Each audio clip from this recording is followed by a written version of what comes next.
What a night for Nolan Arenado. This ball slammed deep left field. Get up, get out, home run. How about 7 RBIs? Welcome to Rockies Rewind. I'm Mark Stout.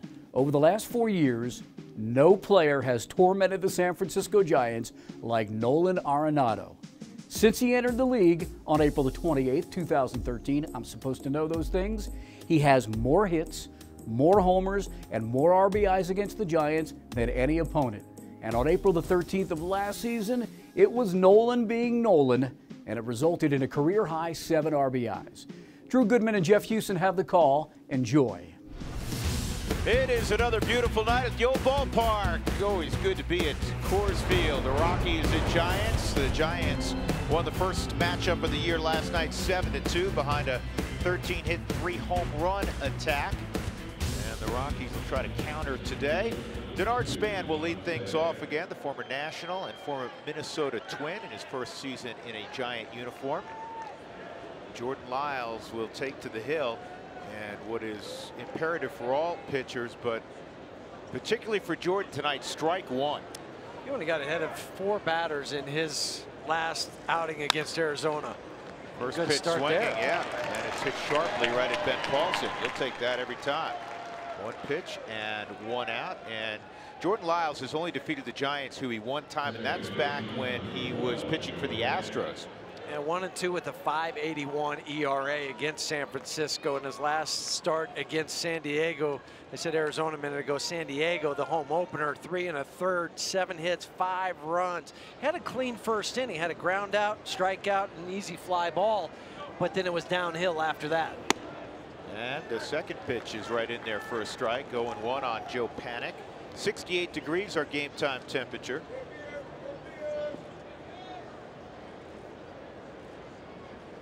Warmer considerably than last night. And that fastball tails off the outside corner at 94. Velocity never been an issue. Jordan's blessed with a great arm. He's a tremendous athlete.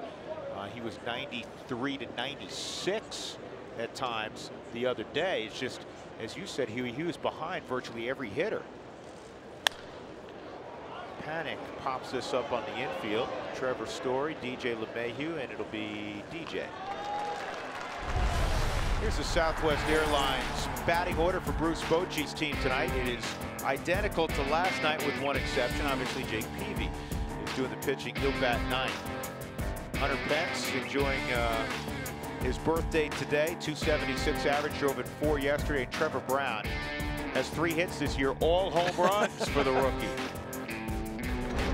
Most he ever hit in a career in the minor leagues was 3 in 1 season. That is a violent swing from Hunter Pence. You know what's interesting is that the Giants are coming out really aggressive against Lyles, and you think, well, maybe the game plan will be the opposite because he struggled to throw strikes. But not tonight. He swings at the first pitch. Denard Span swung at the first pitch off the mask of Rob Drake, the home plate umpire. Now just making sure everybody's okay. That's one way to get in the ball game. 5 pitches in. I was pretty sure that wasn't going to be another fastball. It was a cutter, and where was that? That looked like a pretty good pitch. Yes, it did. I didn't think it was high.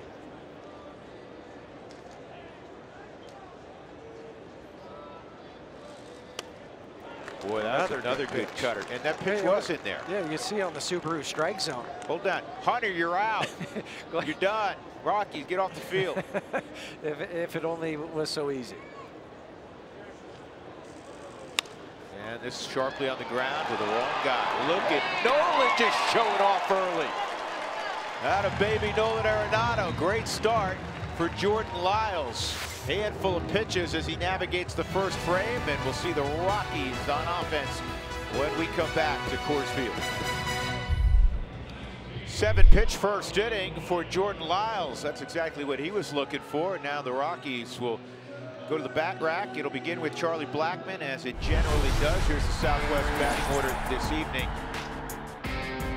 for Walt Weiss. Trevor Story will bat second. Cargo riding a 17-game hitting streak dating back to last year. He'll bat third.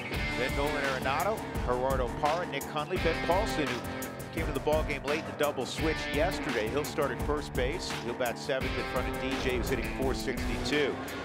Jacob Edward Peavy, he'll be 35 in May. One of the great competitors in this great game of ours. I love watching this guy get after Well, it. a career 147 and 117, ERA of 3.54. This ball's belted to right center field. Pence, I don't know if he sees it. He does not. It takes one hop off the wall. Charlie is going to have himself a triple. It was well hit, first of all, but second of all, it was right into the sun for Hunter Pence, and you can tell he never tracked the baseball. He'll look up, then he looks back down, looks up again, back down, trying to find out where the wall is. So he takes off. Now he's in trouble. Can't see it, tries to make the adjustment. And now, because of that extra height on the wall of the Subaru Supermole, instead of it being a double, it's a triple. That's a wonderful point. It's the first time that wall has come into play. It's supposed to, limit offense. Here it actually aids the Rockies. That's a marvelous point, because you're right, it would have bounced over the old wall. It would have been a ground rule double. Instead, the Rockies have a runner at third, nobody out. And Trevor Story takes strike one. Yesterday, first hitless ball game for Trevor, first ball game without an RBI in his career. And for this first at bat for Trevor, I think he's got to go up there looking for a pitch away, because that's where they painted all last night. It was everything on the outer third, and there it is. And as you said, and that's right where Trevor Brown set up. Jeff Samardzija was outstanding last night. The Giants naturally thought so, but more importantly, the Rockies hitters all today, a bunch of guys we talked to said that's the best stuff we've seen all year. Spring training, first outing, what they'd seen on tape.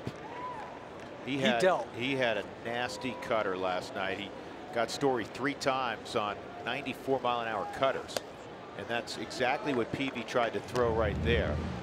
And I talked to Trevor a little bit tonight in the clubhouse, and he has a great attitude. Those guys practice too. I mean, the guy threw 3 Hall of Fame pitches against him. Yeah, it's batter against pitcher. Sometimes they're going to win, sometimes you win. Here's the 1-2. And that's down 2-2.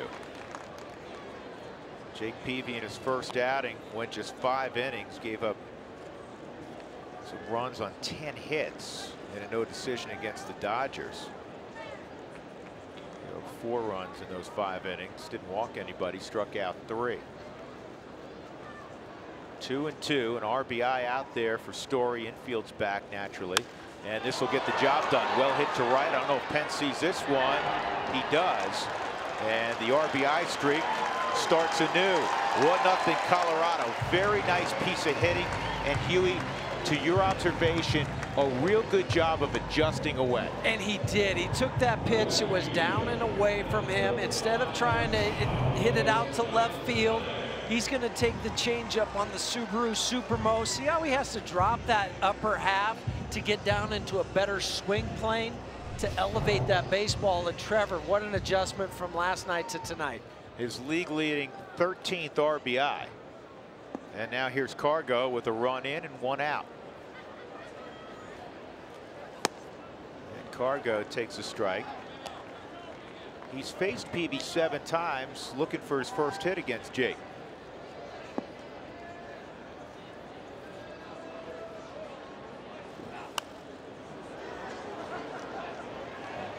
Cuts that one in on his hands. It's 0-2. You'll hear Peavy grunt on his throws.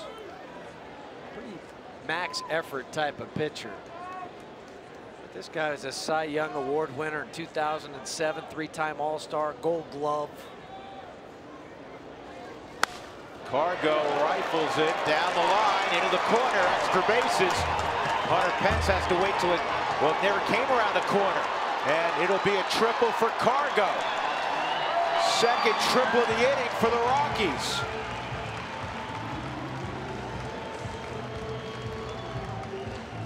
That corner down in right field is probably as tricky as anything.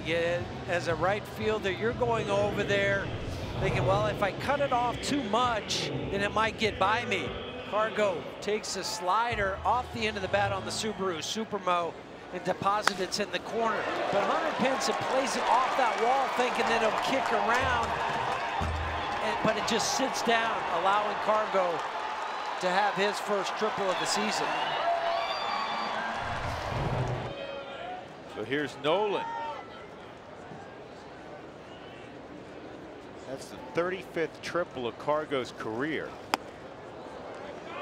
Earlier in the inning, Charlie Blackmon produced his 15th career triple.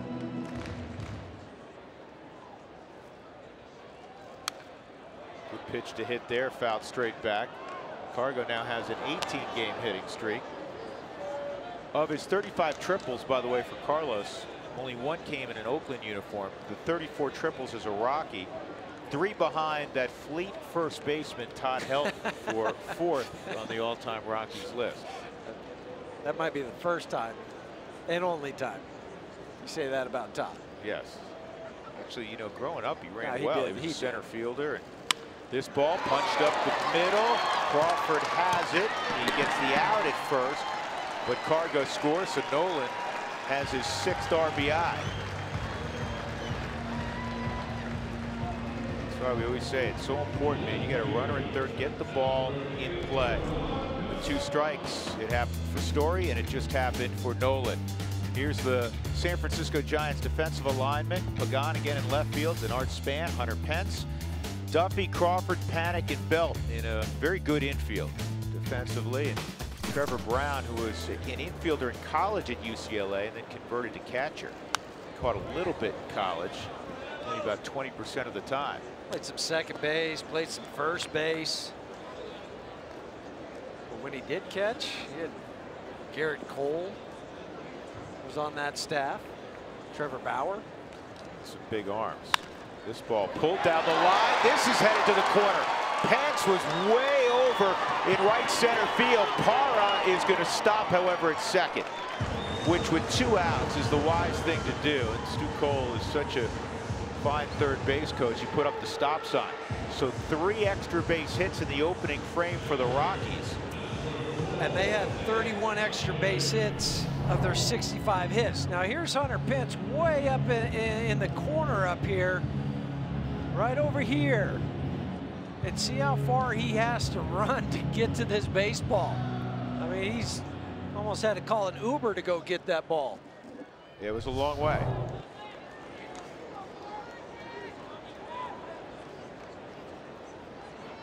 Nick Hundley against a guy he knows well, Jake Peavy.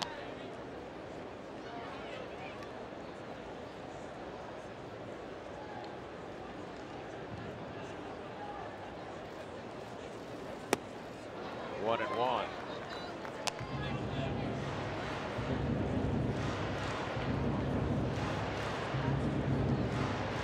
Nick first came up in 2008, got 60 ball games, 78 ball games the next year, 2009. 2009 was the last year in a Padre uniform for Peavy, so they overlapped a couple of years.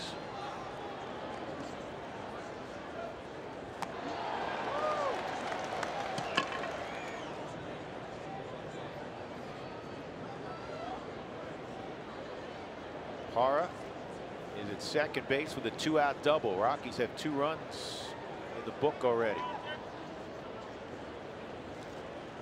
How about this stat? You want to talk about oddball stats. In the Giants' first 8 games, they're 6-2.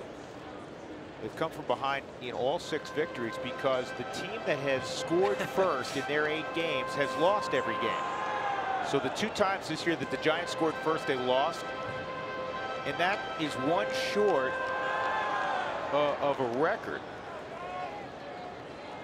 And last year they had 27 come from behind victories.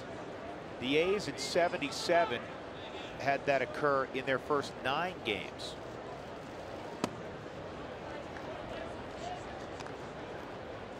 But I still think it feels good for the Rockies that they scored first and scored a couple at least. I'll worry about that later. I want to jump out to the lead. I always felt like make the other team play catch up to you. Yeah, play from ahead. 2-2, and this ball's looped to left center field. It's got to get down. Pagan able to cut it off to end the inning. So the Rockies, 3 extra base hits, a pair of triples. Charlie Blackmon, Carlos Gonzalez, and the Rockies have an early 2-0 lead as we go to the second.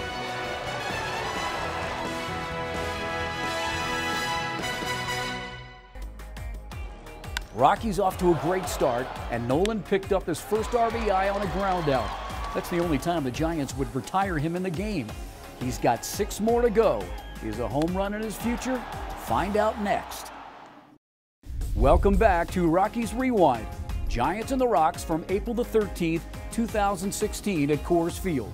Rockies had a 2-0 lead. The Giants just caught them on the 2-run double by Denard Span. So we go to the bottom of the third, and the Rockies have Trevor Story, Carlos Gonzalez, and Nolan Arenado against Jake Peavy.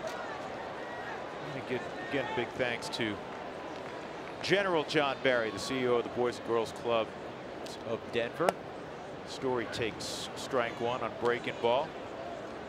2-star general, 30 years of service. And could not, we've gotten to know him a little bit over the last few years, could not be a nicer man. No, and what he does for that organization, very important. Yes. Outside, 1 ball and 1 strike on Trevor. Had a sac fly to right field his first time up. 7 home runs in his first 7 major league games.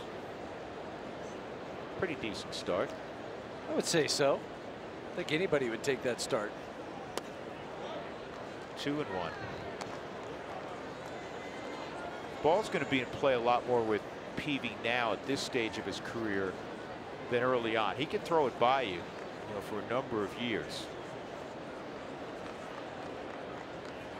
But now it's more about location than it is about overpowering somebody. He's going to cut it. He's going to throw the slider. He's going to throw a changeup. Throw it up. He'll throw it down. In and out. We haven't seen him barking at himself yet tonight. Usually no, he will. He'll start yelling. You think he's yelling at somebody on the other club. He's yelling at himself. 2-2. And he elevates to get the strikeout on Story. A Super Suites Conference Center, Coors Field. It's available for your game day or non-game day meeting. Groups of 25 to 200 will enjoy the views of the city as well as the field from this unique meeting space. Cargo fell behind 0-2 against Jake Peavy and then reached down and hit a bullet down the right field line for a triple. First triple of the year for Cargo. His first career hit against Peavy. He was 0 for 7 coming in. You're talking about Peavy and barking at himself. His former teammate Trevor Hoffman compares Peavy to a mixture of Kevin Brown because of the intensity and Mark the Bird Fidrich. I don't know if those... Well, he said he won't talk to the ball like Fidrich would, but he talks to himself on the mound.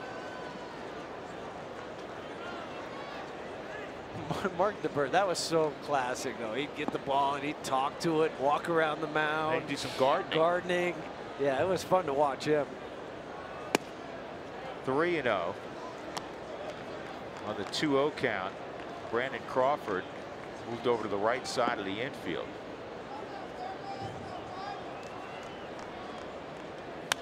And Cargo, not surprisingly, firing 3-0.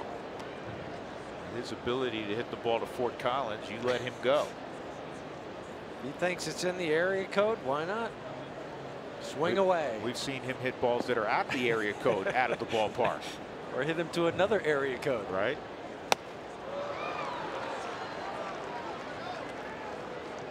Peavy, one of those guys that can be effective up in the zone.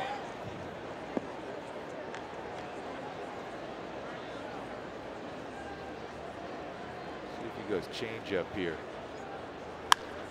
This ball's hit a ton to center field. Span running, will catch it. It's off the middle of the wall, and Cargo, along with Charlie Blackmon, have a triple and a double tonight. And that's a classic example of Cargo being able to get great extension. 3-1, he stays with the pitch. And he hits a, 3-2 count. stays with it on the Subaru Supermo. Leg up, back down into the ground, and powers it to center field. Huey, if you're Blake Doyle and you were breaking down his swing at the top of the telecast tonight, you have to be thrilled with where Cargo is. He's using the whole ballpark. He's not over swinging. Yeah, where he gets too far out in front or swinging too hard that he'll lose the leverage point. It's Blake Doyle. I mean, anytime you use a leg kick, before you start your swing, the leg still has to get back down into the ground. But your hips can't travel with that leg as you're doing it. RBI and a ground out for Nolan in his first at bat. Here's the 0-1 inside. Nolan's brother, who lives with him, his little brother, who lives with him during spring training, Jonah, 16th round selection of the Giants in 2013. He's playing for San Jose in the Cal League. Last year in Augusta and low A, hit 264, 9 home runs, 62 driven in. Good year. This ball slammed deep left field. Get up, get out, home run, Nolan Arenado. And the Rockies are back in front 4-2. Third of the season for the Rockies all-star third baseman.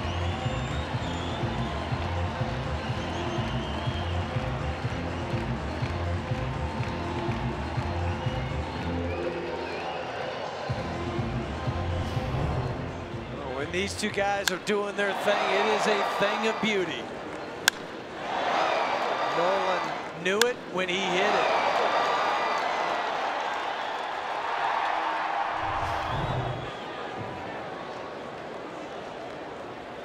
Gerardo Parra, this one's unloaded to left center field. Pagan can't get it. It's going to roll the 390 mark. Parra into second, and he'll hold there. His second double of the ball game. Remember, he had three on opening day in Arizona. First two at bats, two doubles. The Rockies basically have said the heck with hitting singles tonight. Why should we? If the ball's traveling like it is. That one, they wanted it inside to cut the fastball in to Gerardo. Did not get it in enough. Fifth double of the season for Gerardo. Now another chance for Nick Hundley to drive a run in. Just missed driving one in the first when he flew out to left.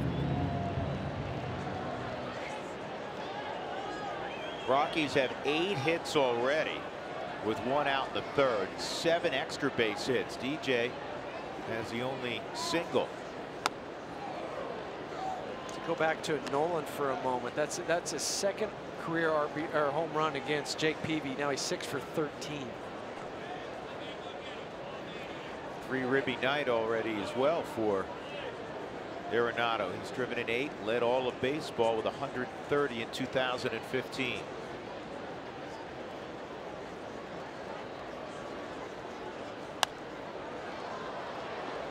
Two strikes on Nick.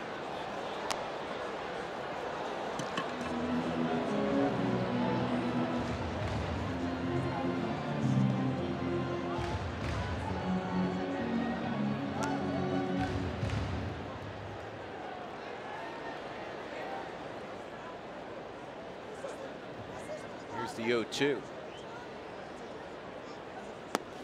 Slider down and away. 1-2.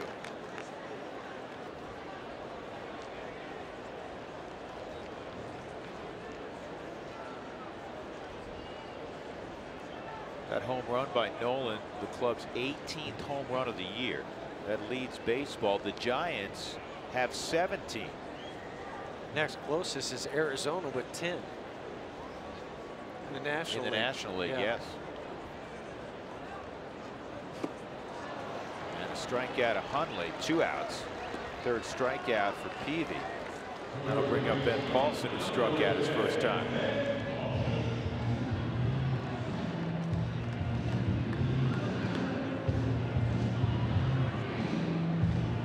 Boston's leading Baltimore tonight. 4-2. The reason I threw that out there is that Baltimore's hit a bunch of home runs in the American League, and they have yet to lose. 7-0. Only unbeaten team left. And this is lined to right by Paulson. And here comes Parra, who is moving on the pitch. And it's a double for Paulson. So the theme continues of extra base hits. 5-2 Colorado. Well, home runs, doubles, triples. That's an easy way to jog home for Gerardo. Been wasting no time. Subaru Supermo Classic. Downward swing for Ben Paulson. 18 career games against the Giants. 10 RBIs. There's Jake Peavy talking to himself. 348 average for Ben. Career against San Francisco. 3 doubles already this year for Paulson.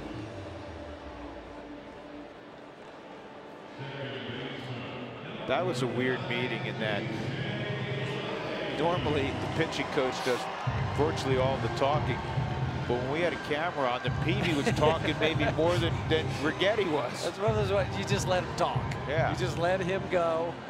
Dave Righetti's been a pitching coach forever. Of course, we know about his distinguished career. He knows when to talk to somebody and when to let them vent. First base unoccupied. Peavy will walk LeMahieu to get to Lyles.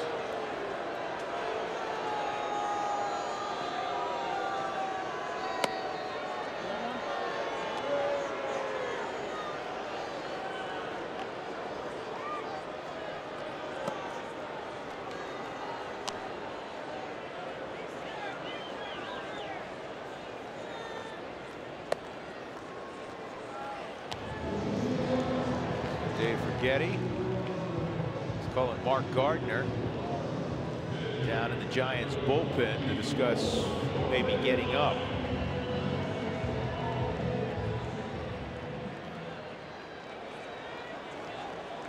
Maybe Chris Heston. That's who it is. He's their long guy. Remember last year he did a really nice job in the starting rotation for the Giants. When they had all those injuries.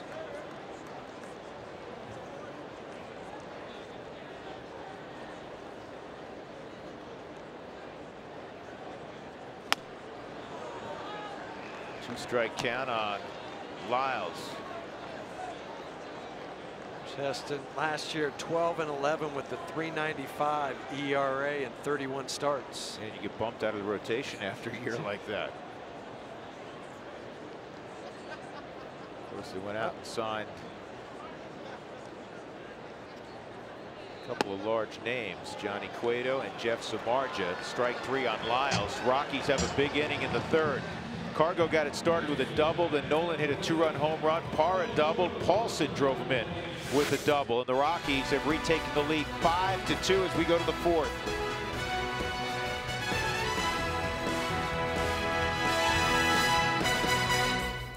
If you're keeping track, that's 3 ribbies for Nolan through the first 3 innings. More Rockies Rewind coming up. Rockies Rewind is back. After Jordan Lyles worked an 8-pitch top of the fourth, we get right back to some Rockies offense in the bottom half of that frame. Charlie's had himself quite a ball game already tonight. Triple in the first and a double in the second. That's what Cargo's got going. Triple in the first, double in the third for Cargo. He's due up third this inning. Jake Peavy's allowed 5 runs on 9 hits, 3 frames, and this one's hit hard, but Brandon Belt's got it. Well, we often talk about the cat and mouse game, the adjustments hitters have to constantly make, especially young hitters.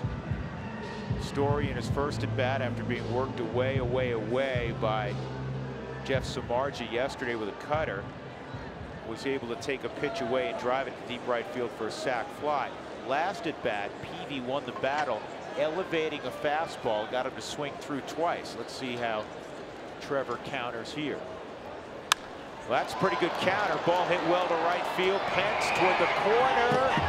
Can't make the catch, but it was a foul ball. That ball was well hit. It was, and it just tailed the last 10 or 15 feet. Off the bat, it looked like it was going to be a double, possible triple. Down the line for Trevor. You see how much it is in fair territory, and then it starts to slice. Ends up 2 feet foul. Hunter slowing down on the Subaru Supermo so he does not run into that fence and collide with it. You know, I think like a year and a half ago, he never would have broken stride. No, but last year, with all the time on the DL, 3 different stints on the DL for Hunter. Yeah, he was one of the iron men of the game.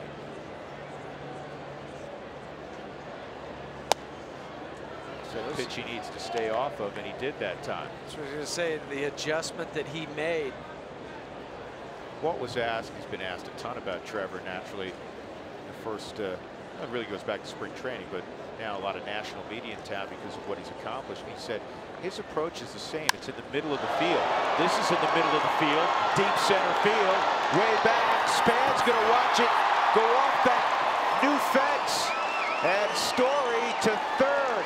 That's the first time we can say, folks, that would have been a home run last year. They could hit that far left panel, but it would have been out a year ago. Story staring out there. Denard Span looking back over his right shoulder, then his left shoulder, hit right on that padding. Yep, you know what? It did. It hit the padding. And then kissed off that fence back into play. And it would have skipped out, which would have meant a home run a year ago. Instead, it's the Rockies' 3rd triple of the night. And here's Cargo, who has one of those triples. Has tied a franchise record, most triples in a game, 3 for the 17th time. Last time was here in June of 2013 when the Padres were in town. 5-2 Colorado. Cargo went. The good look on the Subaru Supermo when he makes contact. See how everything's connected together? The bat's going down, his eyes are following. Look at those hips drive through. And then at the wall for Denard Span. He just has to wait till it falls back to the ground. Well, just as we were discussing, as Walt was saying before the ball game, he does not operate anymore in a pull mode. He's trying to use the big part of the field. He used the big part of the field right there. But he learned that when he had to go back to Modesto for the 2nd time. Well, he struck out 185 times there in A-ball. Part of the learning process, a painful part of the learning process. It's one that you don't want to go through, but sometimes you have to go through as a player. When he first touched Double-A, it was about a half a season, about 200 at bats. He hit 200. Yeah, then you have to figure it out. It's sink or swim. What do I need to do? What adjustments do I have to make? And he made them. Now Cargo will go into battle mode here. Behind 2 strikes. Trying to get the ball in play. The infield's halfway. I don't think anybody in their right mind wants to play infield in with Cargo at the plate. I wouldn't volunteer for it.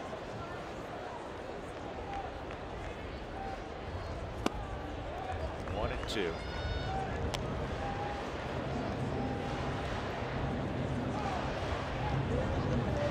This is where, as a base runner at third base, it's real tricky. Infield's halfway in. Cargo hits the ball hard. When do I go? When do I take off? Do I see it through? I mean, all those things have to happen in a split second if you're Trevor.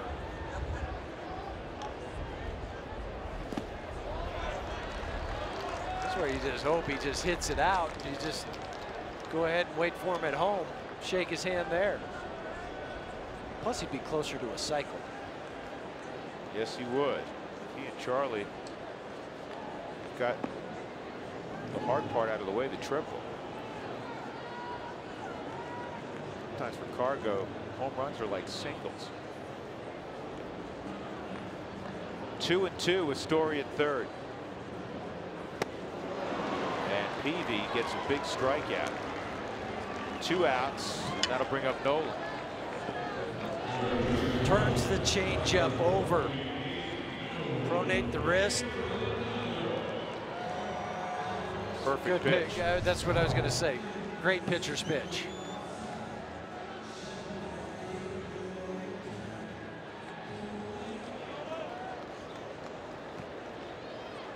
RBI ground out for Nolan in the first. 2-run line drive, home run to left, last at bat.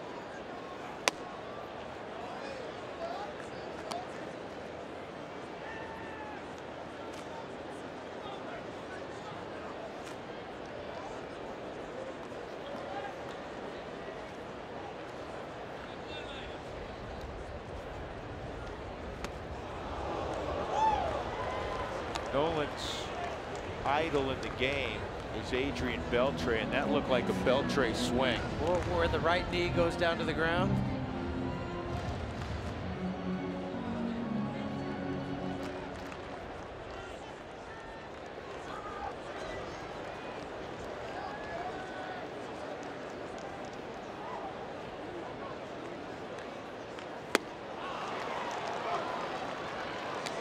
One and two. It's that previous pitch, yeah. Knee drops to the ground.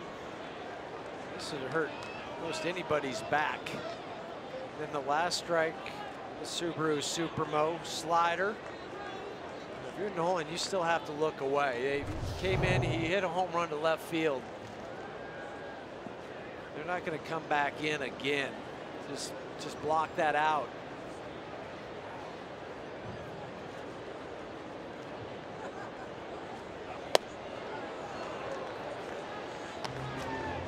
Two and two.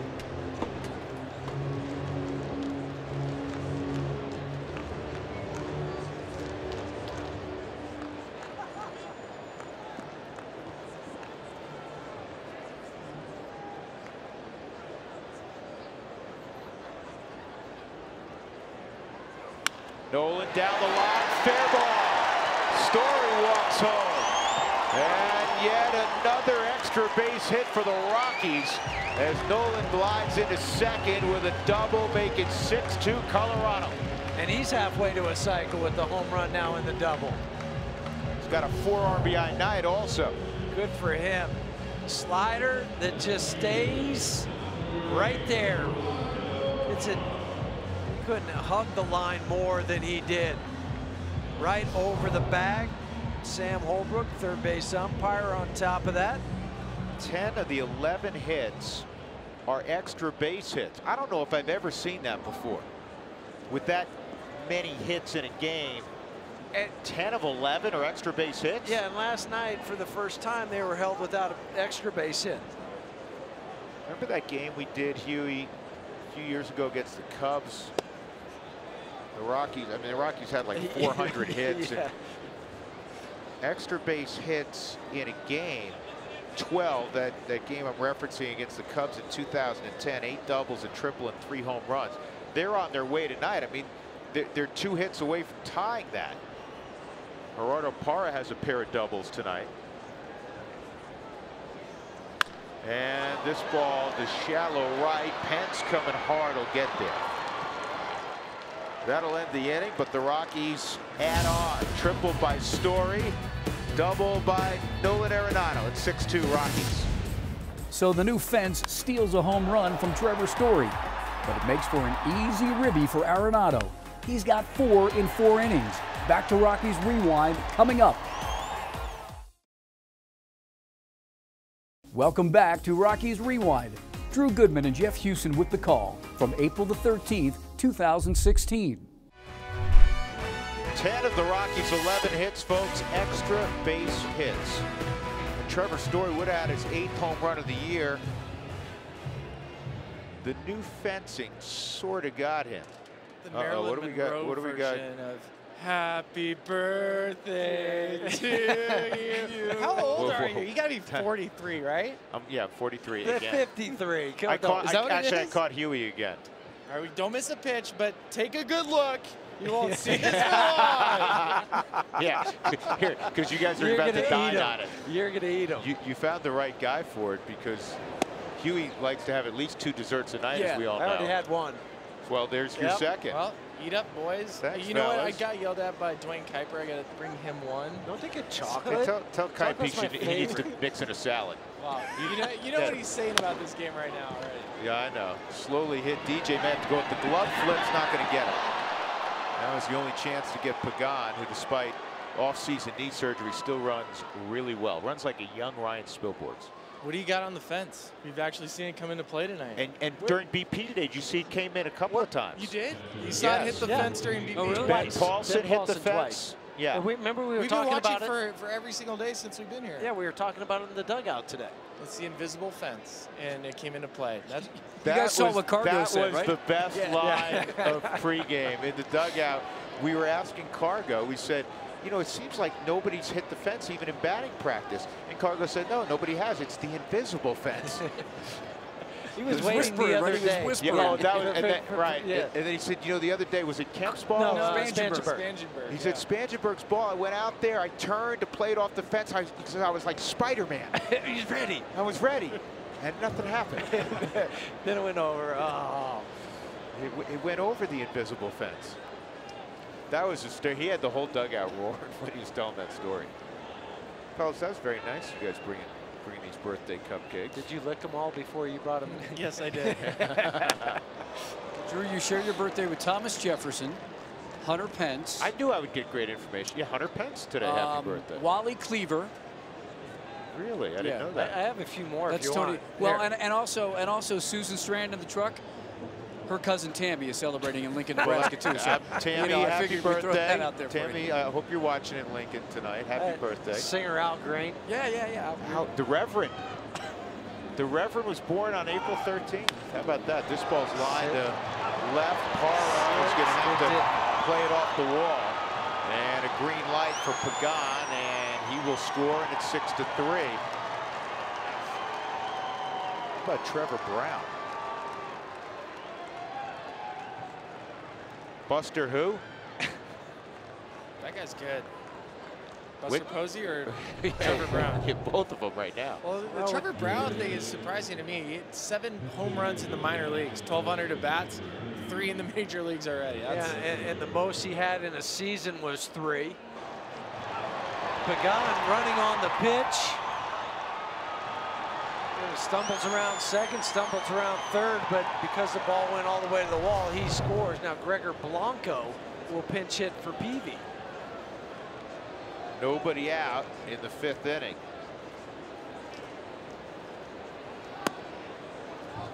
Drew, happy birthday again. It was always good to come up here in the booth and enjoy your Rockies cupcakes. Listen, I got a quick funny story. Yeah. We got to get back to the game. My youngest son, Gabriel, we call him Gabriel, who we're always on him because he never returns anybody's texts. He's in 7th grade. Never returns a text. I just looked on my phone. There's a text. You know what it says? Those cupcakes look good. Gabe, if Spilly, Huey, and Mark don't eat them all, I will bring one home for you. Don't forget about Doug and Sam up here Well, too. yeah, you know okay? what? I'm That's not gonna have happening. to fight some people off. Dad's got to stop on the way home and pick some up. 2-0 on Blanco. That's high. 3-0 on Blanco. Fellas, thank you. Thank you. Thank you. The Reverend Al Green. The Reverend. yeah, you need to be listening to music tonight. Al Green and eating cupcakes. Special night. Al That is a Green special night. cupcakes. See you, Drew. All right, boys. Thanks, Mark. 3-0. That's in there, 3-1. This is a limit the damage inning. Yes, it is. You put another run up last half inning, 3 the inning before. The 6-2 lead. Can't give it right back. We got 2 more left-handed bats after this. Span and Panic. This is on the ground, and Paulson makes a nice play. Moving to 3rd is Trevor Brown, and there's 1 out for Denard Span.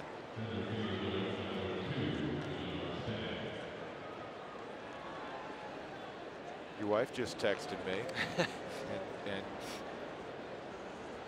she was going to give me a hard time about being older than her, but she knows I could come back with the retort that she's now a grandma. True. And in 10 days, she'll join us in the same age in group. the same club. Yes, indeed.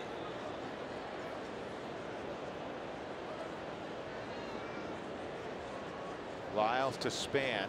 Doubled in 2 his last time up, and that's high, ball 1. What are you seeing from Jordan that's different than what we saw in the first 2 innings, where he needed like 20 pitches to work 2 innings? Well, I think the first couple innings he was finishing his pitches more. He was getting on top. He was getting the arm extended.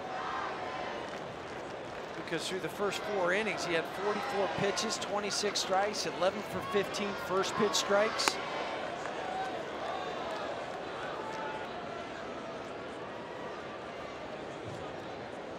The breakdown of his pitch selection tonight at the top of the Subaru strike zone. And that first pitch was what I was talking about, not finishing out in front, getting the extension, left it high. And now it's 3-0 again. That's another thing that's changed. The first pitch strike ratio, which was outstanding the first 2 innings, has unfortunately gone the other way.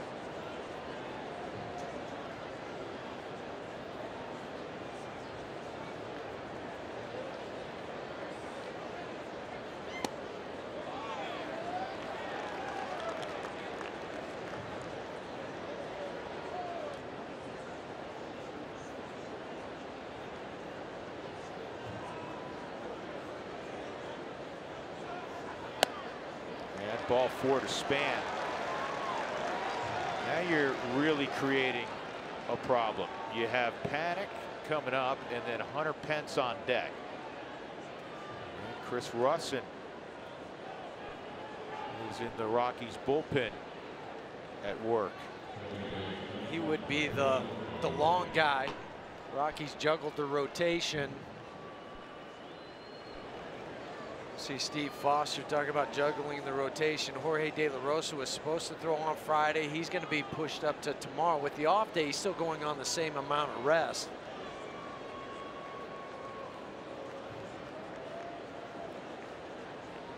And then you'll follow it up in Chicago on Friday with Chad Bettis, Christian Bergman on Saturday, and Tyler Chatwood on Sunday.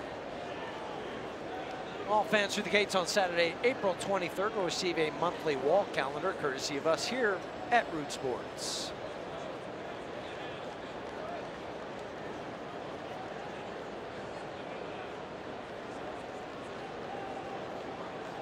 This inning, Jordan Lyles just 1 of 4 first pitch strikes.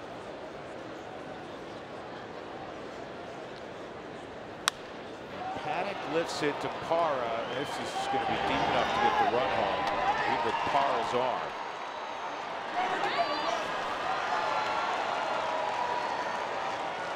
So it's 6-4. Panic with his 7th RBI on the sac fly.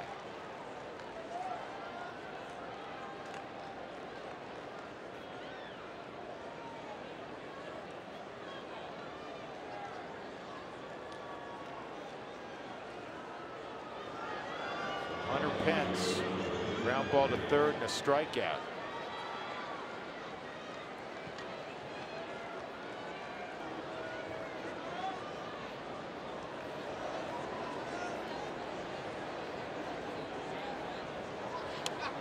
Breaking ball misses. Last 26 games against the Rockies, Hunter Pence has hit .402 with 7 home runs and 26 RBIs in those 26 games. And last night, the birthday boy killed the Rockies with 4 RBIs.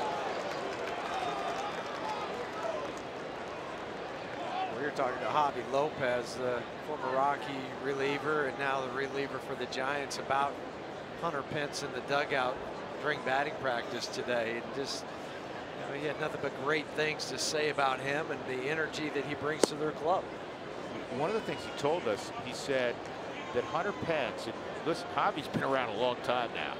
What a great, terrific guy, former Rocky. One of the smartest guys, by the way, in the game of baseball also. He said that Hunter Pence is the most positive player he's ever been around. He said they almost joke about how he's always positive. And after he told us that, we were visiting with Bruce Bochy, and we weren't even talking about unsolicited.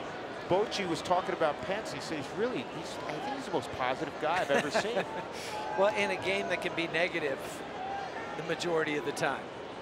I didn't get a hit 7 out of 10 times. Here's the 3-1. It's in there 3-2. You know, on one hand, you say, boy, you don't want to mess with Pence, but you got Brandon Belt on deck from the left side. That's the trouble you work into for Jordan with the base hit and the double to the 7th and 8th place hitter in their lineup. And then walking the leadoff hitter. Make a pitch here, 3-2. And that's going to sneak through and drive in a run. Span scores, and it's 6-5. So all the thrills of the last couple of innings offensively for the Rockies, and most of it's been wiped out by this 3-run rally by San Francisco. And you could see on that replay, Denard Span is running on the pitch. DJ's just trying to knock it down on the Subaru Supermo just to keep the runner from scoring. But Denard gets the go ahead and go on home sign from Roberto Kelly. And Walt going to have to take the baseball after 4 2/3 from Jordan Lyles. He could not keep that 6-2 lead intact. It's now 6-5. Chris Russin will take over. Made his debut on opening day. Also in the game that started by Jordan Lyles. It was his first relief appearance since the middle of July last year.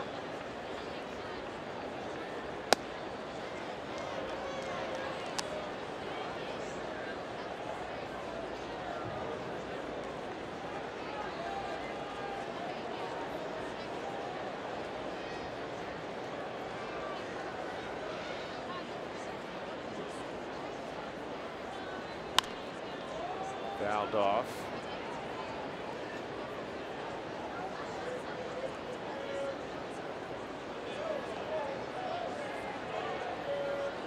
Rockies have 6 runs on 11 hits. Again, 10 extra base hits. Tell you more about those 10 extra base hits and the historic portion of that next half inning. The Giants have 5 runs on 6 hits. And again, it's been a short start for a starter. Chatwood was,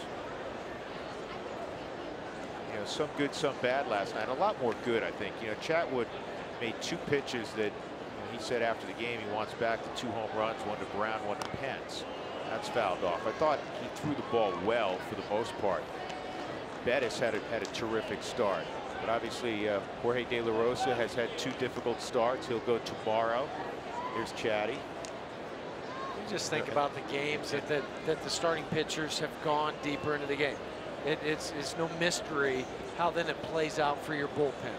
What happens during the game, because if you lose somebody in the 4th inning or even in the 5th inning, it's hard to manage your bullpen for that many outs. Strike 3 on Belt. Rob Drake indicating it was on the inside corner. That'll end the frame. But the Giants, down by 4 to begin the inning, scored 3. They're within a run. Huntley in the bottom of the 5th will start it. Like he's been known to do on more than one occasion, Chris Russin bails out his fellow pitcher and keeps the Rockies' lead intact. More from him coming up next. Rockies Rewind is back with a replay of the Giants and the Rocks from April 13th, 2016. It is time for the timeless moment, brought to you by Coors Banquet. On this date in 1984, the switch-hitting Pete Rose would get his 4,000th hit to join Ty Cobb as the only 2 players to produce 4,000 hits in their career. Charlie Hustle produced it 21 years after getting his first major league knock. He would go on to produce 4,255 hits, 56 hits, 4,256, right? Surpassing the 4,191 of Ty Cobb. A lot of 4s and 1s and 2s. Hank Aaron 3rd on the list, 37-71. My favorite notes about Hammerin' Henry Aaron's unprecedented career, unparalleled career, was that if you took away his 755 home runs. This has popped up. Story and Nolan. Nolan will take it. If you take away his 755 home runs, he still had 3,000 hits. It's kind of like Gretzky. You take away all his goals, he still has more points than anybody else. Isn't that wild? Yeah. Mr. Hockey, Jeff Hughes. Sorry, just had to throw that one in. But that's a separator from those guys, what they did. Take all the home runs away, still 3,000 hits. Is this crazy to say? I've always felt this about Hank Aaron, that as great a player as he was, and what a marvelous ambassador for the game and longtime executive with Atlanta, he's still underappreciated. Oh yeah. And he came to stardom almost around the exact same time that his friend and fellow Alabaman Willie Mays did. And Willie, because he had more flair, and listen, Willie in many circles, my father's, thinks he's the greatest player ever, and you could make a very convincing argument that he was. But you know, Aaron also stole bases. Aaron was a good defender. But I think that sometimes he just gets overshadowed a little bit by some of the other all-timers. But hopefully we'll have a chance to see him when we go to Atlanta after the All-Star break. Yeah. Final year in Turner Field for the Braves. 1-2 on Brandon Crawford, who's 0 for 2. And Russin pounces the slider. Crawford first came up in 2011, could not hit lefties at all. Steadily improved, and this is towards Story, and Story makes a nice play. That was headed up the middle, and Trevor on the backhand. And again, you played the position. You're not used to throwing that exact angle. No, these guys were out early today with Stu Cole, and it was Trevor, and it was DJ, and it was Christian. All these guys were in different spots, kind of working on some double plays from a different angle. But this is a different angle in itself. Backhand up the middle, and then throwing where you would think, oh, I need to be making sure I have momentum going that way, or I've made a spin. But Trevor just backhands it, makes an easy throw.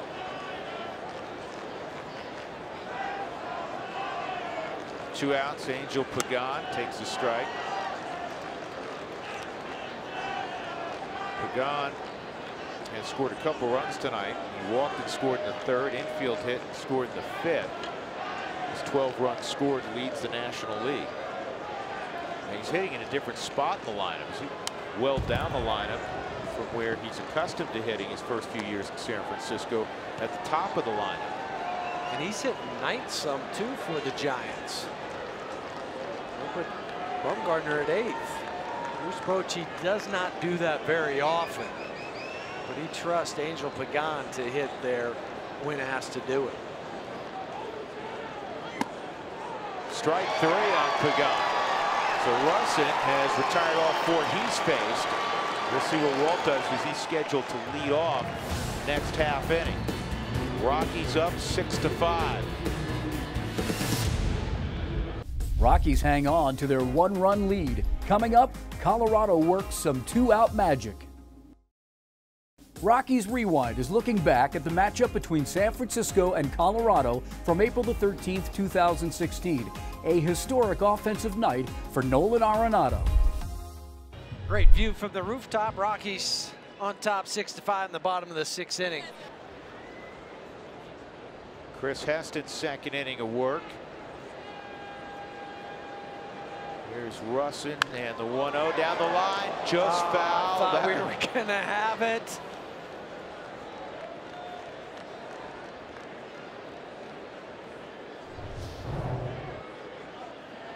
Just foul.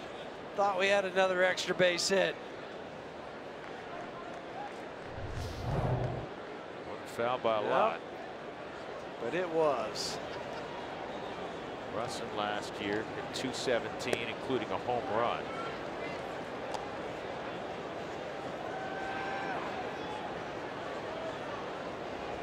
2 complete games at home last year. The home run came in St. Louis. This is to shallow center, and Brandon Crawford gets out and makes the catch. Well, the Rockies, as we've been discussing, have 10 extra base hits, and it got going right away. Charlie Blackmon a triple in the bottom of the first. Cargo had a triple. Parra had a double. We don't see them all, I think. Trevor Story nearly hit one out. That was a triple. Then Nolan hit one where the only people who could catch it were guys and gals who bought tickets. Inside on Blackmon.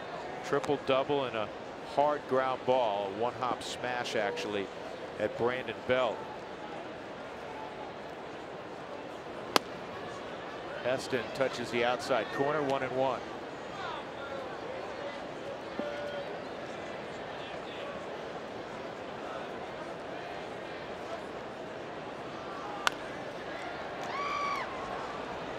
Two outs. Jordan Lyles ends up going 4 2/3, 5 runs, 6 hits, 2 walks, and a strikeout for Lyles tonight.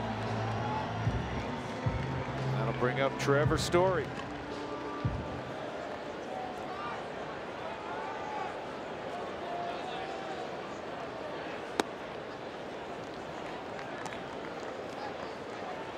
One and 0.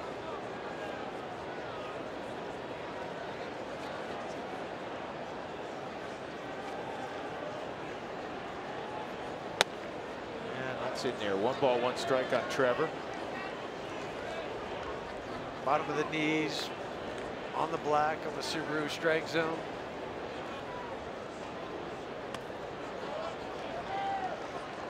He identified that well. 2-1. Chris Heston is a 4-pitch pitcher, even though he's coming out of the bullpen now. Fastball, sit about 88, curveball, changeup, slider. This ball's hit a ton to right center. Span going back, and it's off the very top of the wall. Story will glide into third with a triple. He comes around a third of the way and stops.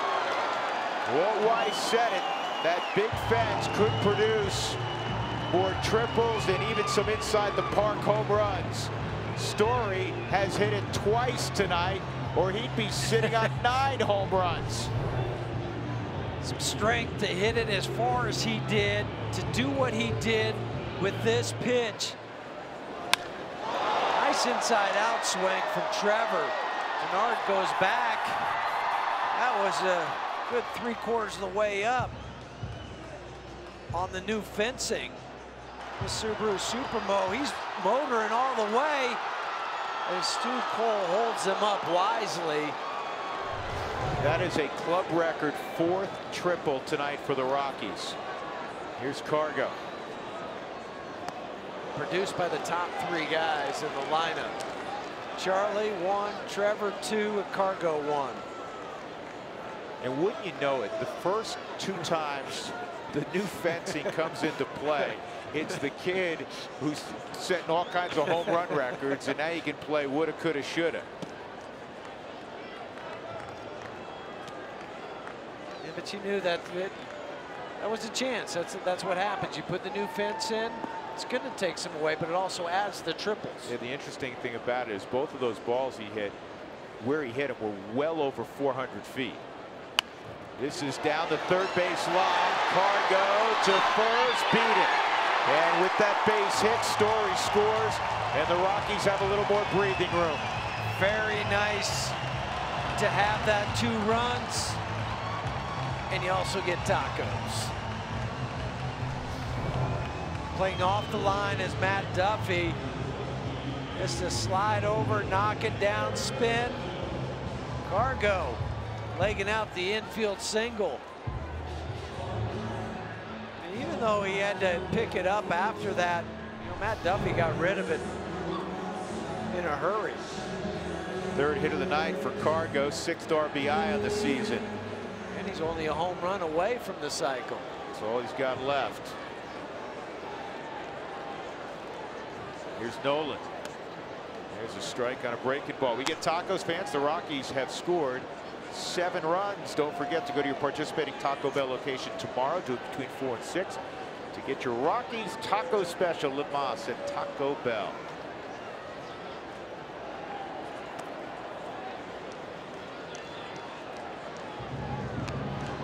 Ball and 1 strike.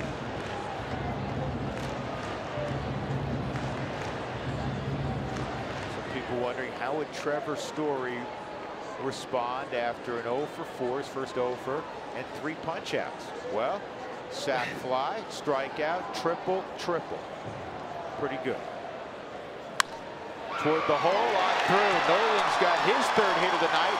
Now he's a triple away from the cycle. Oh man. So Cargo's a home run away from the cycle. Nolan's now a triple away. Charlie's a single and a home run away.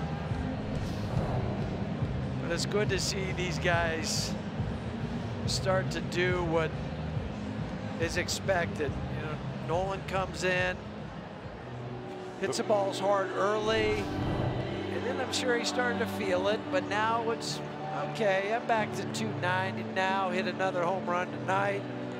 4 RBIs on the evening. Yeah, usually when you throw out the kind of numbers the Rockies have tonight, you're in a laugher. The Rockies are just in a 2-run game.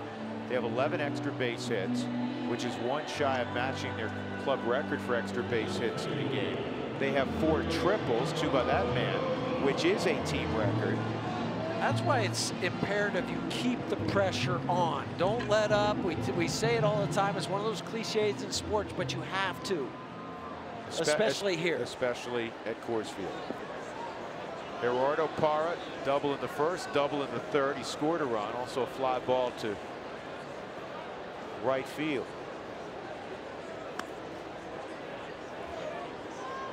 Be a great time for Gerardo to get his first Colorado Rockies RBI. Playing in his 995th career game tonight.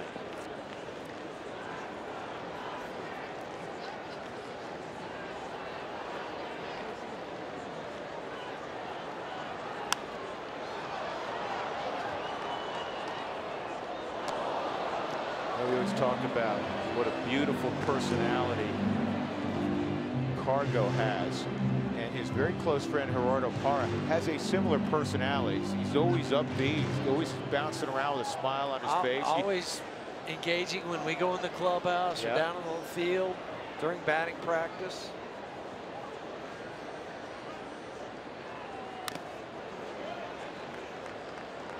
One and 2.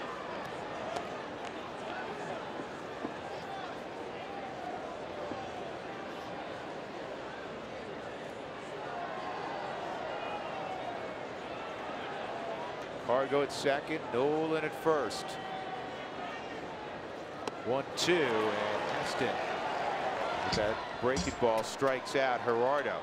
In the inning, the Rockies got a 2-out triple from Story. Cargo brought him around. 7-5 Rockies off to the 7th. And now the Rockies will watch the youngster Miguel Castro. He's been impressive in his first 4 outings. And that's why he's earned this right to come into the 8th inning and go out there. Of the 15 batters he's faced, 7 strikeouts, just 2 walks, and has only given up 1 hit. This is a very gifted lineup that the Giants put out every night. Look at some highlights from Miguel Castro. You know, he does have the mid to upper 90s fastball, but he's got a terrific slider that's been very effective. And he's shown command of that slider. It doesn't matter what count it is. If he needs to throw when he's behind, he can do that, although he hasn't been behind very many hitters. No. We were discussing this great lineup with the Giants. He's going to face the thick part of it. 2, 3, and 4. Joe Panik, Hunter Pence, Brandon Belt. So here we go in the 8th. The Rockies up by 2. And a fastball on the outside corner at 96. That's what you like to see. Come out there, show that fastball, be proud of it. Throwing at 96 with movement. Infield now feel pretty much straight up for Panik, and that fastball inside, or excuse me, a slider inside.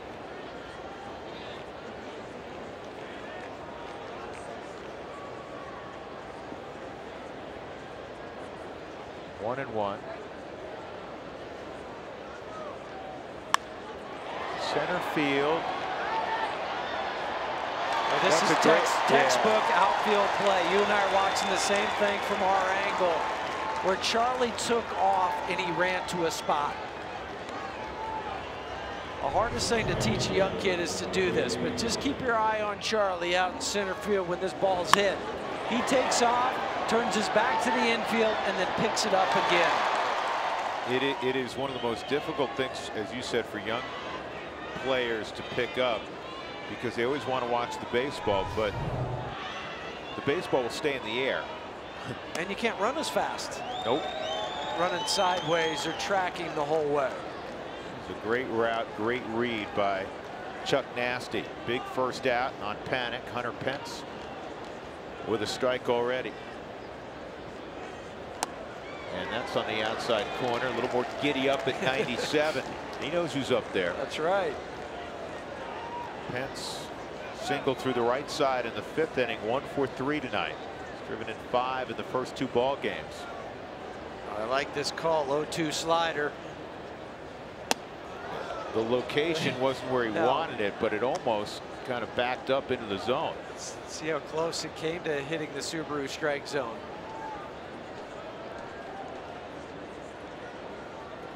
Ball and 2 strikes on Pence, celebrating his 33rd birthday today. And the defensive saved the at-bat swing. It's 1-2.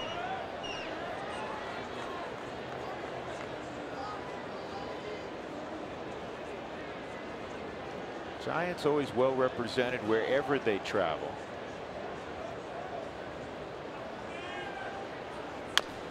Good pitch. Castro gets the dangerous Pence. 2 outs in the 8th. And that'll bring up Brandon Belt.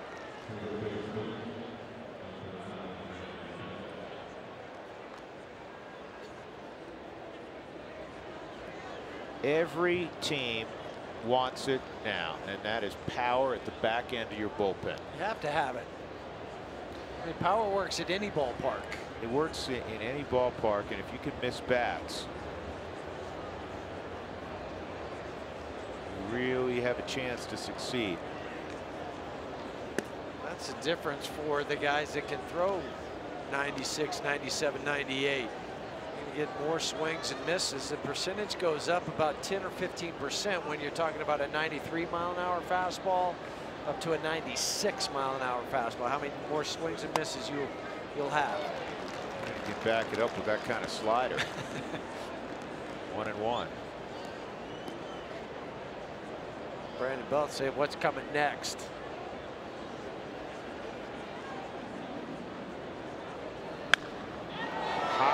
Fly ball to deep right. Cargo's not going to have a play. This one's gone. And now it's a 1-run game. Tip of the cap to Brandon Belt. 2nd home run for Belt. Because I know it sounded loud, just how high he hit it. Where was the pitch? It wasn't horrible. It didn't get underneath the hands, but Belt has already preloaded so much onto his left side and then hit it over the wall. 0-1 on Matt Duffy. The Rockies with all these extra base hits, and they've out-hit the Giants 15-7, but amazingly, it's just a 1-run game. Good pitch there. That'll end the inning, but the home run by Belt makes it 7-6. Top of the order for the Rockies in the bottom of the 8th. Stick around. Arenado still has 3 RBIs to collect in the game. Stay tuned. Welcome back to Rockies Rewind. Colorado's hosting San Francisco. The date, April the 13th, 2016, just the Rocks' 8th game of the season. Let's recap. The team has 4 triples. That's a club record. Carlos Gonzalez just a home run short of the cycle. And the team has 11 extra base hits. That's one shy of the club mark. And if you've been paying attention, Nolan needs a few more RBIs. So let's get to it. 8th inning action. Rockies 7, Giants 6 with Jeff Houston and Mark Stout. I'm Drew Goodman. The Rockies trying to get that run back, or perhaps more, against Josh Osich, former Oregon State Beaver. Hard throwing Josh Osich. He looks like a guy that will throw hard. 6'2", 230 pounds, 240 pounds. 0-1, and that heavy fastball inside, 1-1.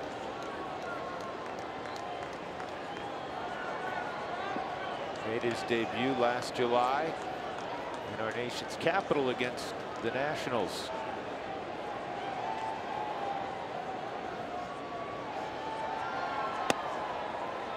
Two and one.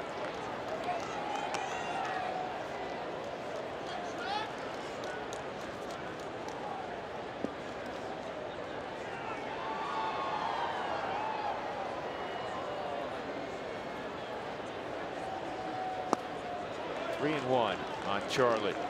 Triple double and 2 ground balls to first.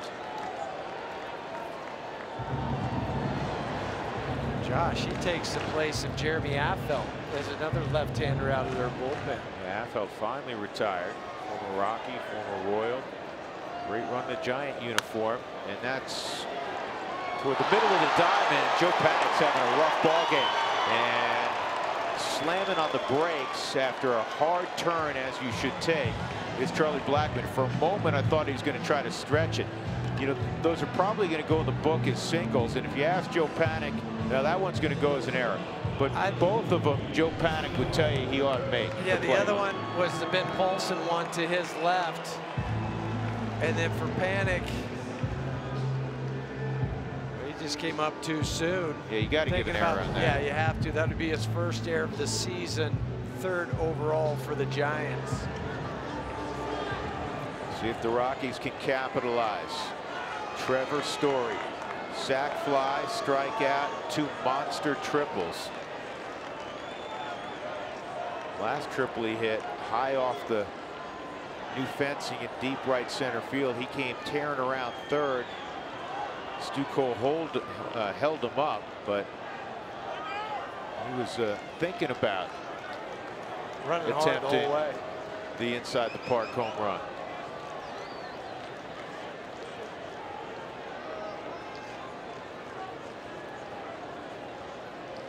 We literally have seen him hit balls out to every portion of the field, not only during the big league season, which is only, what, 10 days old, but during spring training.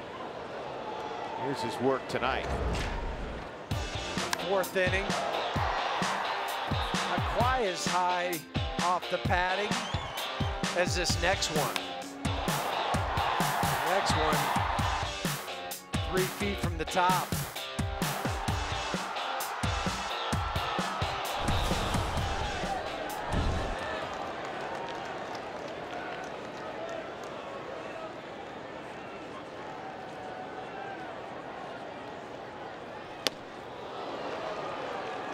Went away at 96.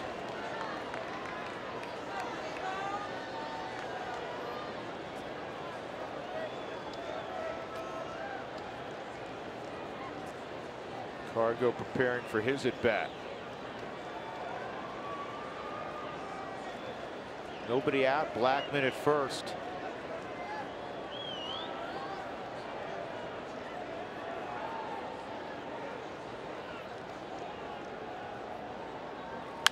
And this ball lined to right. It's going to get down.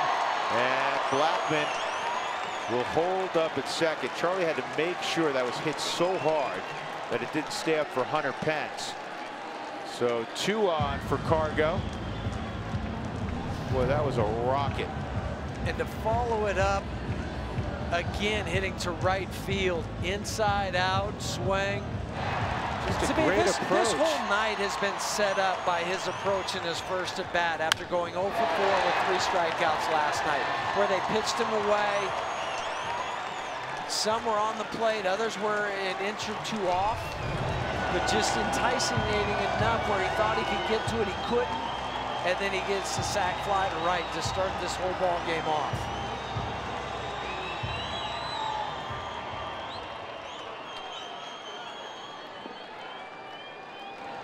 Cargo, triple, double, strikeout, infield single, and an RBI. Go hit one in the third deck. Finish another cycle off.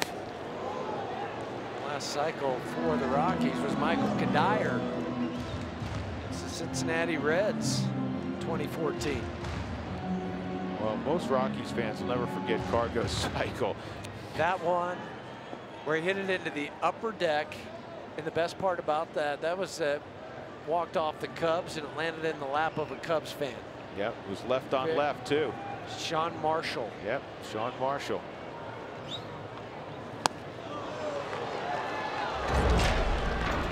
This is against the Cubs, July 31st, 2010, upper tank. Good night, drive home safely.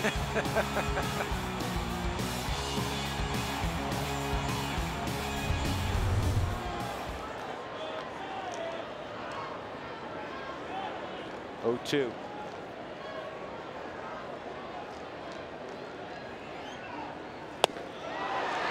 And Osich with straight heat strikes out Cargo, and there's one out. All three in the same location.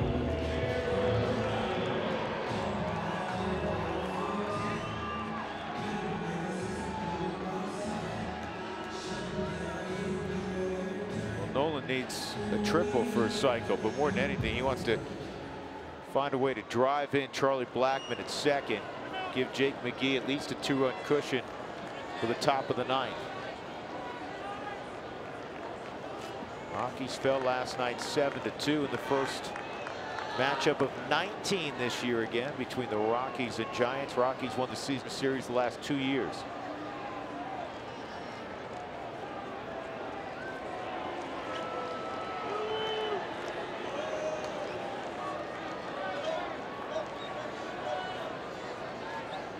Four ribbies tonight for Arenado.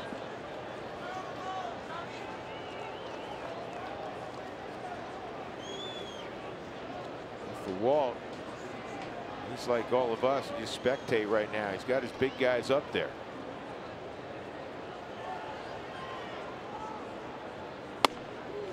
Tell you, Charlie bouncing around, trying to get the blind spot of Osich, because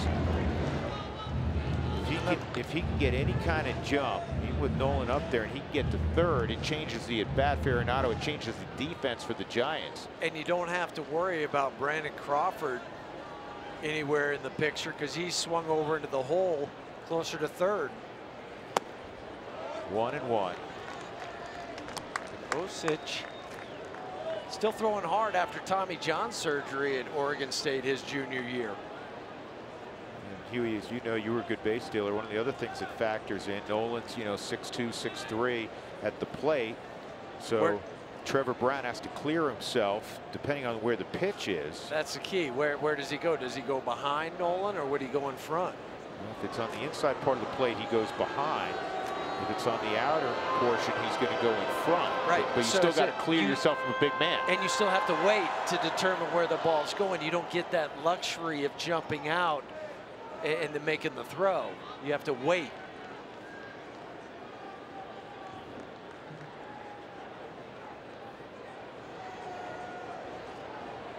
Charlie started and stopped, 2-1.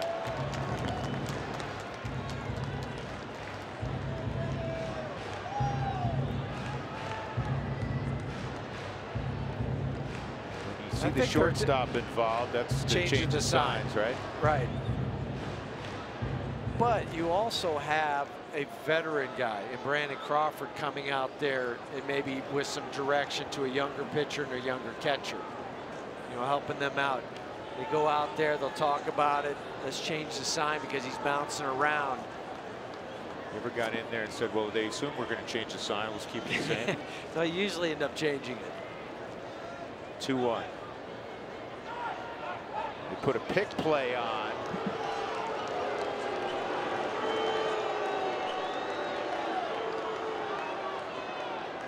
Still have the timing. play? Yeah, still have the timing from spring training. Pitchers and managers or whoever's making the call, sometimes after that big play, then they like to go to an inside move.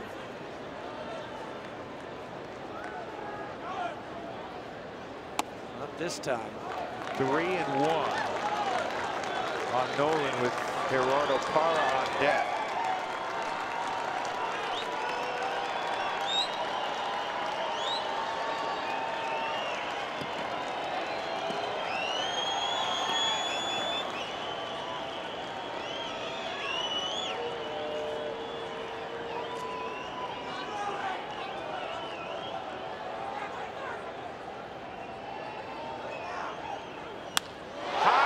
Deep left field, way back, take a good look, you won't see it for long.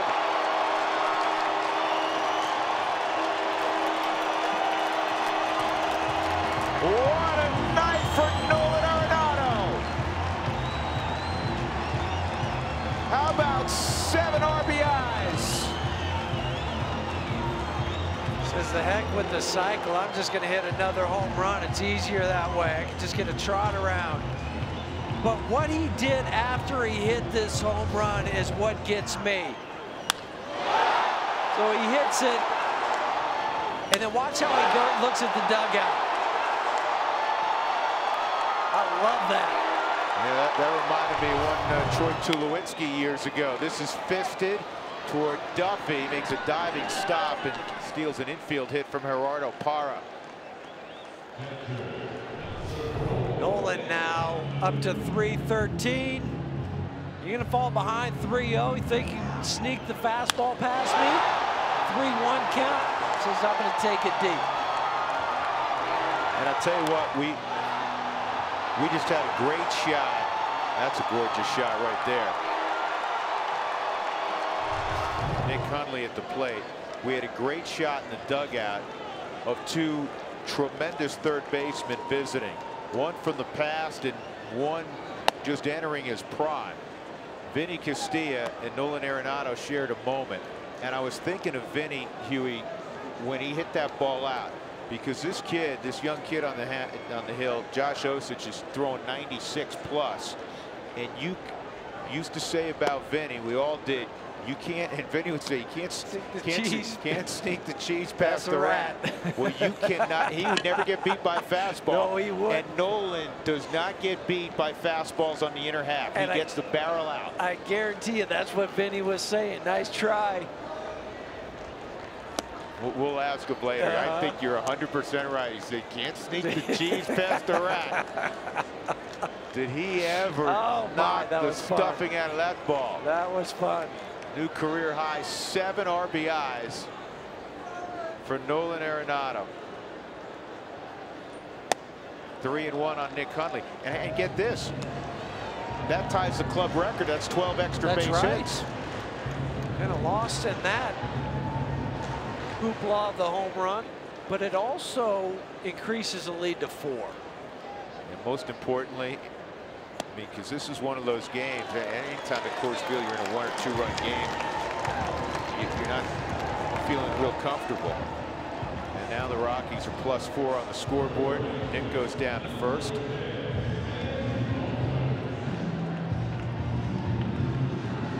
And that'll bring up Ben Paulson.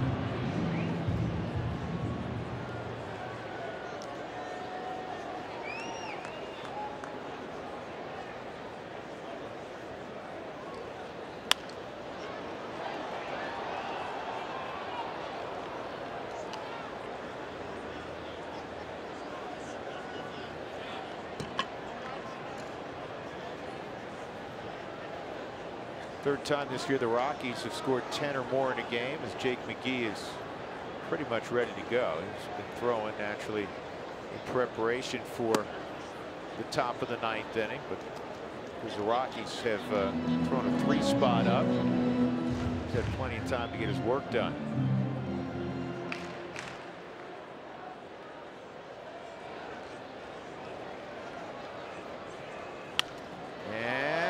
This is going to sneak through. 3rd hit of the night for Paulson. He's a quiet 3 for 5, isn't he? Yes, he is, but Ben coming through again. The last two singles, both of the seeing eye variety. One to pass the second baseman, Joe Panik. This one passes shortstop, Brandon Crawford. So LeMahieu waiting for the conference to end between Dave Righetti and his battery of Josh Osich and Trevor Brown. Just kind of laughing for Ben. He came in on the interstate on 182, and now he's sitting at 313. 3 hits tonight. Old I-82. Never wanted to be on the interstate. Be on the interstate. He'll take rural route 337, right? That's right. Country Road 313. 18 hits tonight for the Rockies.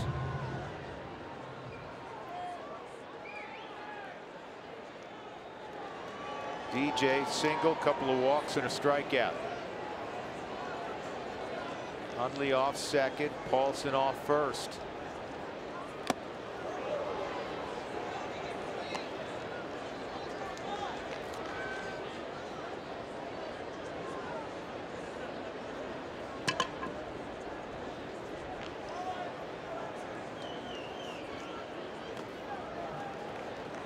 How about Nolan jumping from 5 ribbies to a dozen? He trails his teammate Trevor Story by 1 as Trevor drove in a run tonight. He's got 13.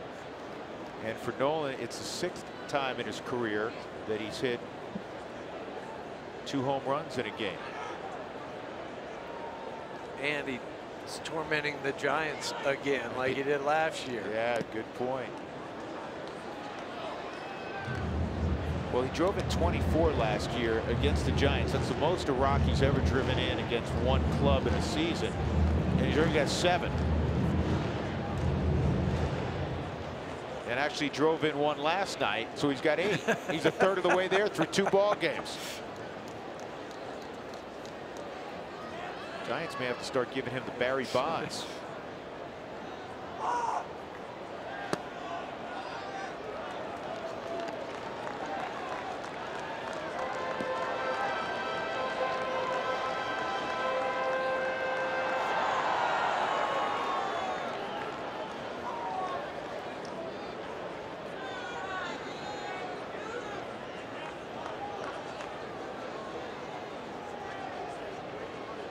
Three and 1 on LeMahieu. And he walks to load the bases. Brandon Barnes is pinch hitting. He's coming up. You know, it's the last thing that Boch wanted to do, because he's managed 1 million games at Coors Field. And he knows that you got to extend guys, otherwise you're going to burn your bullpen up. But he's got to bring in George Contos again. Brought him in last night. 10-6 Rockies in the 8th. Rockies lead at 10-6, 7 RBI night for one Nolan Arenado. A couple of home runs also. Here's our CenturyLink What's Next. Rockies and Giants tomorrow afternoon. No television tomorrow afternoon. And then the Rockies are off to Chicago. And we're back on the air on Friday afternoon. All 3 ball games from Wrigley Field are day games. And then it's to Cincinnati for a 3-game set. Rockies have changed their rotation a little bit. Jorge De La Rosa will go tomorrow, and he's on normal rest. Christian Bergman earlier in the week was slotted to make a spot start Thursday. He'll now make his spot start on Saturday against Jake Arrieta in Chicago. So De La Rosa tomorrow. George Contos with the bases loaded and 2 outs. Brandon Barnes at the plate. A year ago with runners in scoring position, Contos allowed the league to hit just 159. And Barnes hits it in the air to center field. And standing out there waiting is Denard Span. Big 8th inning for the Rockies. Nolan Arenado on a 3-1 fastball. Got extended and left the yard for the 2nd time tonight. Rockies 10 and the Giants 6. 3 outs away from shaking hands.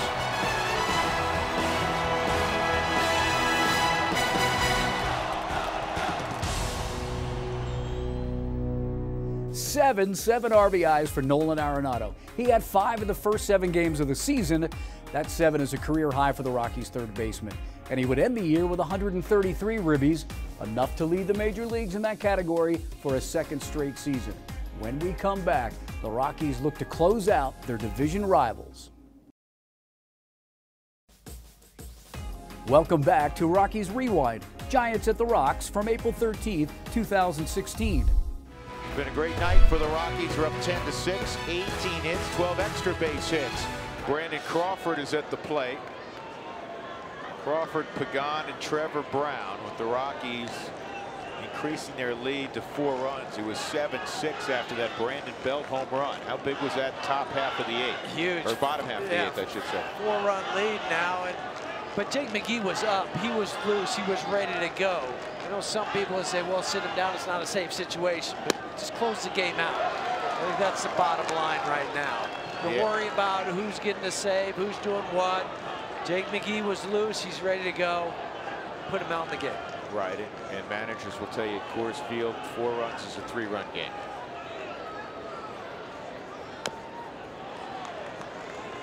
You know what I mean. Yeah, exactly. I know exactly what you mean. You don't want to worry about, well, if I save up, put somebody else out there, and then a run or 2 or a couple base runners, then you're bringing them in with traffic. Right.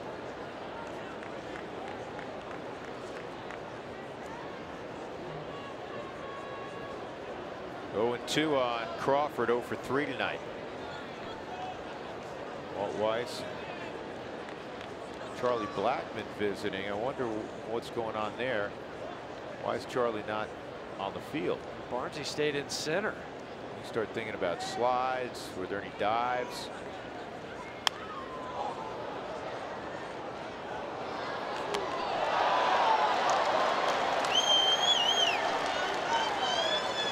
Well, it's better that he's talking to the manager than Keith Duggar or Scott Garrett right now.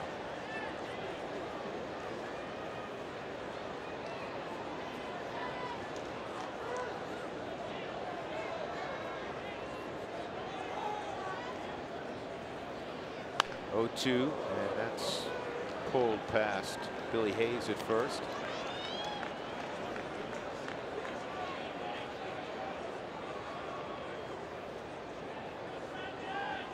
Doesn't look like well, I'm thinking there's anything wrong. Yeah, if it's something major, he would already be headed to the training room. Right.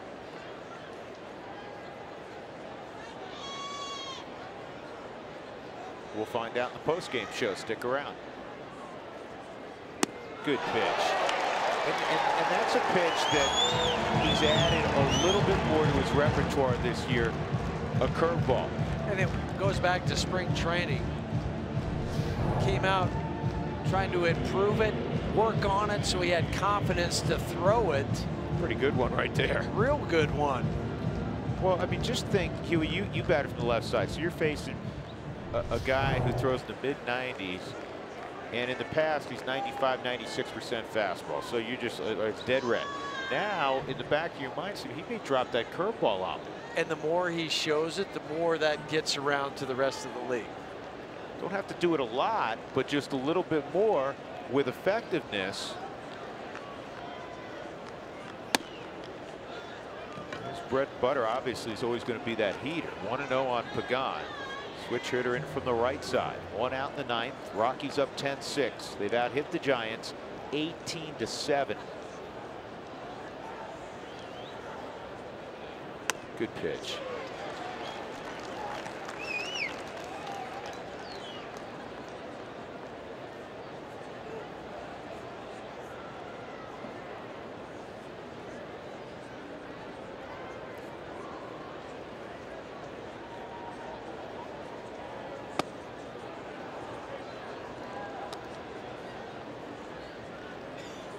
That's cut on it, that fastball, Jeff. Well, you could tell the way Pagan raised his hands. Pagan hitting .417 right-handed.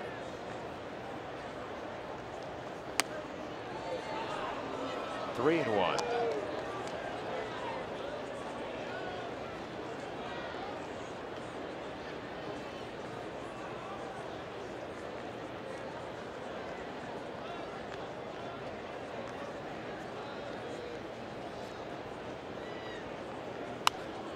3-2.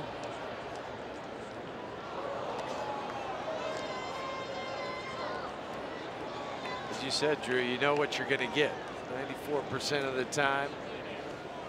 Fastball. Jason Madu still on the DL. 95.5%. Kenley Jansen, who the Rockies will see in a week to 10 days when they come back off the road with the Dodgers.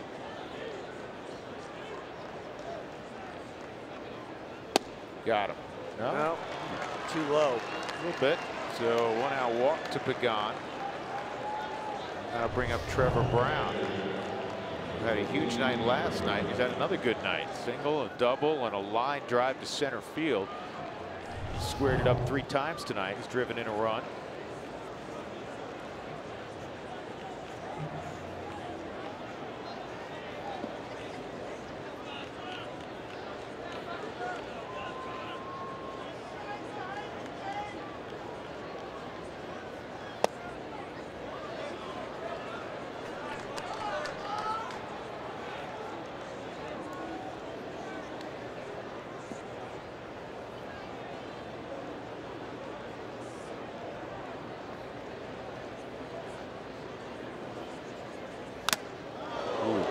That's the one. It's scary. The one that hits directly on the catcher or the umpire and then drops straight down.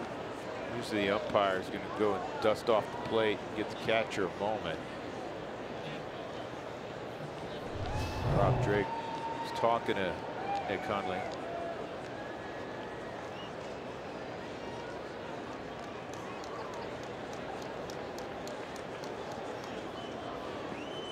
Ball and a strike on Trevor Brown.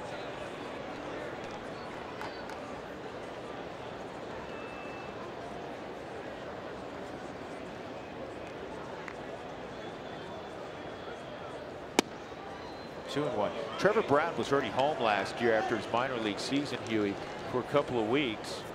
And then because of injuries, the Giants called him up and said, hey, we need to call you up because we're short behind the plate. Rockies did it with Tom Murphy.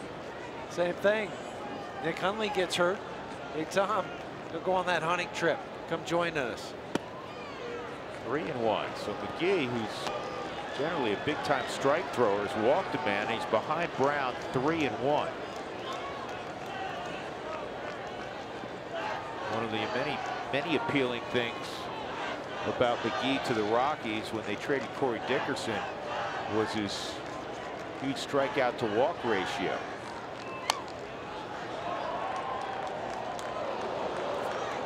Close. As you see, my hand was in the shot a moment ago, just trying to make sure that ball didn't come up here into the booth. I was going to protect the birthday boy. Well, I guess your eyes are not what they were when you were playing, because that ball was 20 feet to the right of us. But thank you anyhow. Yeah, just making sure, keeping you safe. Let me check those glasses you're wearing. Oh, they're fine. 1 out in the ninth. Pagan at first. 3-2 on Trevor Brown. And this is in the air, shallow right. DJ waving his glove as he backpedals. 2 outs.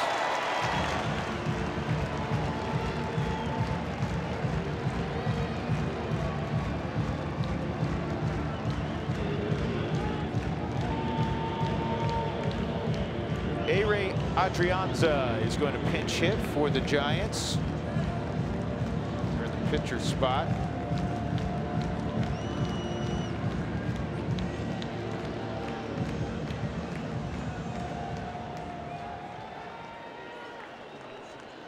Yeah, no Buster Posey again tonight. He remains day to day. We'll see if he's involved tomorrow afternoon. Strike 1.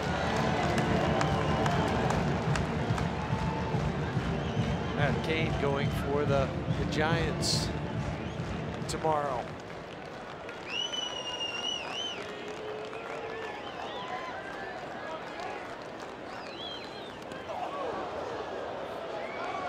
And on the wild pitch, Pagan to second.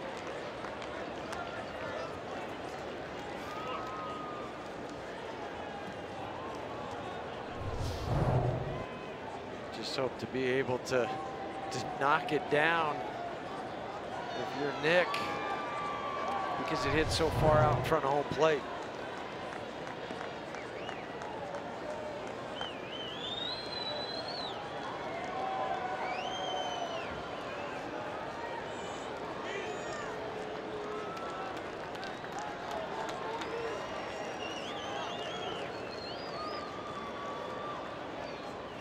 Ground ball to short. On the move to first Story. And the Rockies have defeated the Giants 10-6. Nice bounce back performance by Colorado this evening. Great work out of the bullpen by Chris Russin. He gets the victories 1-0. Jake Peavy takes the loss. The Rockies tie a club record with 12 extra base hits, and their third baseman drives in 7. Huge night for Nolan, career best 7 ribbies. The Rockies 10 and the Giants 6. So what is it with you and the Giants, man? Every time I turn around, you're getting ribbies and making catches. No, yeah, I don't know. You know, they're a great team. Yeah. You know, their pitchers are always tough. You know, I don't know. I've just gotten a couple pitches to hit, and I've been able to do something with it. But other than that, I don't put too much into that. You know, they're a great team, good pitching staff. I just try to hit the ball hard. Hey, 8th inning home run, 3-1 pitch. Cargo struck out before. You got to see 3 pitches there. Tell me about that at bat and you know, that pitch in particular. Well, he throws hard. I haven't had much success off him. I've had a couple of bats, and he's kind of carved me up a little bit. But I just try to see the ball up. I know he's firm. Try to be ready for the fastball. You know, lately I feel like I've been getting beat a lot. So I just try to get ready early and hit the ball hard, and today I was able to do that. Why do you feel like you've been getting beat a lot? I think I'm late or I'm chicken wing, and I don't know. There's a couple of things I think it is, but I've been working on it in the cage, and I just thank God today was a good day. You pointed to the dugout right away. You know, it's all about your teammates, right? Yeah. You know, I just fired up. You know, you know, we needed that run. You know, the Giants, they always come back. They always have quality at bats. That's why they're so good. And I was just happy to maybe just, I guess, take away their mojo a little bit. What did Vinny say to you in the dugout? Because we saw, you know, one of the greatest third basemen in his. Well, it's Mama Day, so him and Cargo just keep saying Mama Day, so I keep saying that. But no, Vinny always tells me, man, I gotta announce my presence with authority. Oh, yeah, he always tells me that. So when I'm over or not doing well, he's like, bro, no one knows you're here. So he always says that to make sure I let people know I'm here. Mama Day is Kobe Bryant Day. Yeah. Did you wear your Kobe gloves? I did, and I'm probably gonna wear them tomorrow too. So yeah, they got some hits in them. Nice job, Nolan. Thank you, I appreciate it. Thank you.